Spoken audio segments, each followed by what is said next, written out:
Welcome back to Pitt Beyond the Script alongside head football coach Pat Narduzzi. I'm Rob King of AT&T Sportsnet again here with you. And Coach, let's talk a little bit about some of your assistant coaches. You just hired a new wide receivers coach, Brennan Merriam. What can you tell us about him? You know, Brendan was a little bit harder of a hire than it was Ryan Manlack, our linebacker coach that we talked about last week. You know, I think it's always easier as a defensive head coach to hire defensive guys that you've worked with or, know.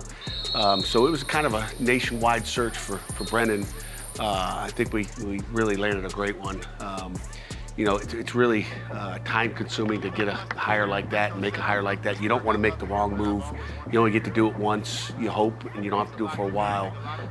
But we're excited about Brennan. Obviously, he's on our staff now. He's here in the building. It took us a while to get through this whole process.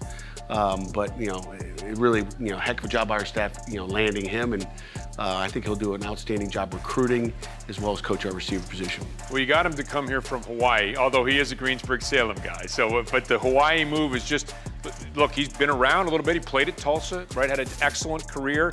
He's got a lot of coaching experience, and he's young, and he can probably relate to the players. He really can. He's young. He's energetic. Does a nice job coaching. We've been out. We've had some walkthroughs, and I really like what I see so far. Don't give him nothing.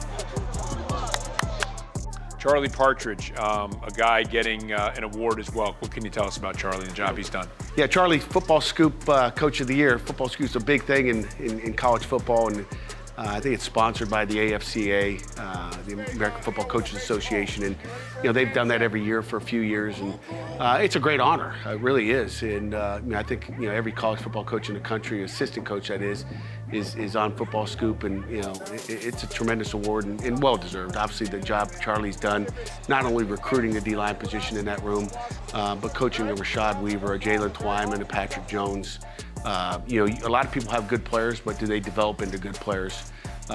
Charlie's not only had good players in that room, but he's developed them into the caliber of players they are today. You just mentioned three guys that to me really stick out because I think, look, Aaron Donald won Defensive Player of the Year again. Everybody knows he's a Pitt guy. Here are three more guys that are figured to be early draft choices in the NFL, and then you see the recruiting class that you're bringing in. Is this starting to become a place known for churning out defensive linemen? Well, we hope so. We hope it's for every position. Hopefully we'll have a few more offensive guys this year. I think, we're a little older on defense last year. This year I hope we're a little bit older on offense. And you look at a Kenny Pickett in the future and some of the guys on offense. So, we want to be a landing spot for a bunch of guys in the NFL at every position. I don't want to just say it's defensive line.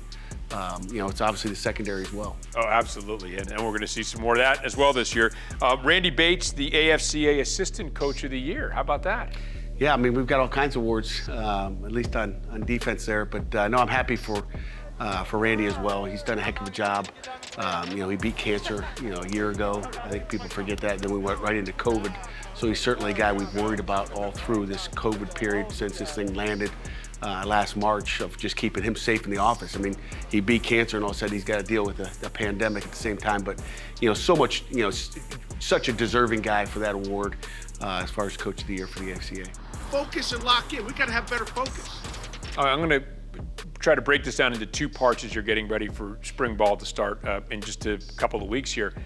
From the coaching staff perspective, what are you doing to prepare yourself for this? It's only obviously a couple of weeks, but then obviously moving on beyond that, the spring game. Do you guys have, what's your plan in place? What are you most interested in doing right now?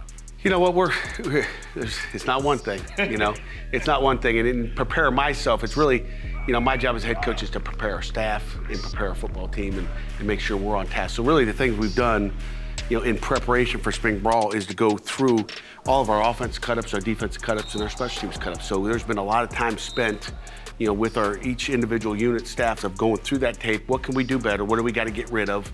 How can we fix some of our issues in any phase?